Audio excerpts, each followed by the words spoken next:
My name's Eshan, and I'm going to talk to you a little bit about ozone depletion. Ozone depletion is basically the ozone layer deteriorating because of chemicals in everyday products getting released into the atmosphere. So let's begin. High above us in the Earth's stratosphere, or higher atmosphere, there's an invisible layer made of gas called the ozone layer. And of course, the ozone layer is made up of ozone. Ozone is very similar to oxygen. The difference between the two is that it isn't good if ozone is inhaled, while oxygen is generally inhaled normally.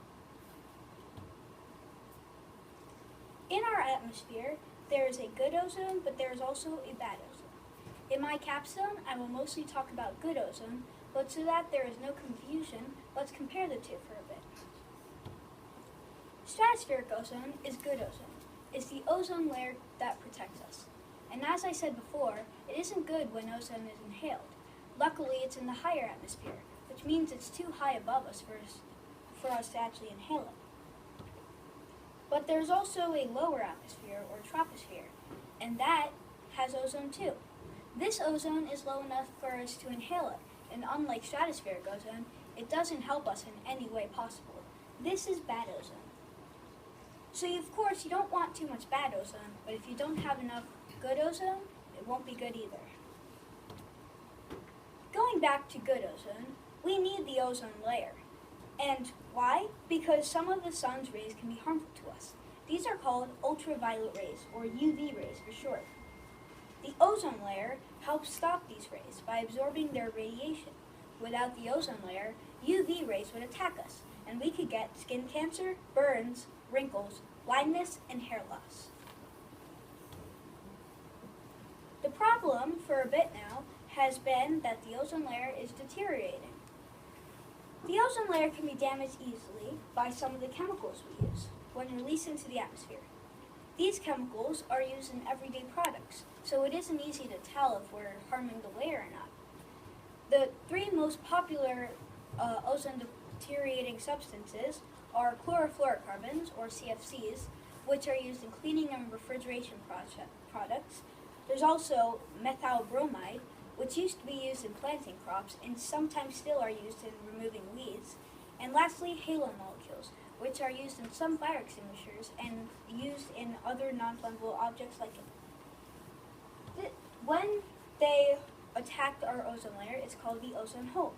The beauty is that not all of these substances are in all products. Sometimes there are products that have good chemicals that don't hurt the ozone. The hole is mostly above the region in Antarctica, but places near can also get affected. And since the 1970s, the ozone hole has been expanding, and soon we will get affected too.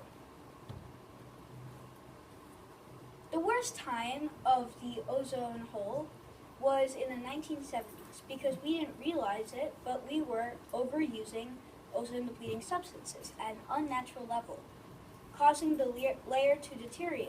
And because the layer is already so thin, we called it the ozone hole.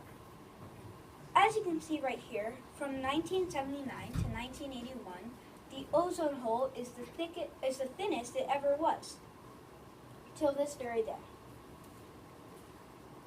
Luckily, scientists realized this problem and immediately addressed it.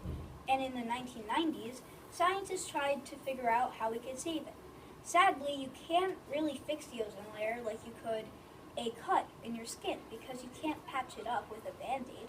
So how would we fix the ozone layer's problem? Well, as I said before, the ozone layer is made up of the gas called ozone, which means that it can regenerate itself. So if we just stop using these ozone-depleting substances, we can save the layer. And that's exactly what we did. In the 1990s, we made a protocol called the Montreal Protocol. At first, there was about 40 countries who were on board, but now there's almost 200, which is why we significantly improved in the 2008 to 2010. Levels decreased and many problems were solved. But if we stopped using CFCs, for instance, what would we replace it with? Well, we replaced it with HCFCs. But now in 2016, we're not on such a great path because we found out that HCFCs aren't much better. HCFCs can cause global warming. Global warming happens to be one of the biggest threats to mankind, so many countries started using CFCs again. Right now, people are working on a better solution, and they have come up with some, but either there's a financial problem or it just causes another environmental problem. But soon our ozone layer will be fixed.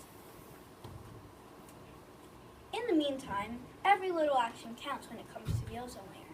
So try not to destroy any products that might have these chemicals in them, because that will help release the chemicals into the atmosphere. Instead, get an environmentally friendly company to do it for you. They will make sure there is no substances getting released into the atmosphere and our ozone stays safe. And try not to use any ozone-depleting chemicals. I know you must have to use some of these products sometimes, but as I said before, the beauty is that not all of these chemicals are in all of them. And of course, try spreading the word. Tell your family and friends what you've learned, because every action counts. So that you can remember a little bit of this presentation, I like to make a huge summary of everything I've said. The ozone layer protects us from harmful UV rays that come off the sun, but can be damaged easily. Some of the chemicals we use in everyday products can cause it to deteriorate. This is called the ozone hole. But there's an easy solution.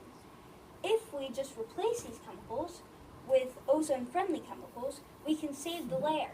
And of course, every action counts, so spread the word. Tell your family and friends what you've learned. Thank you for watching.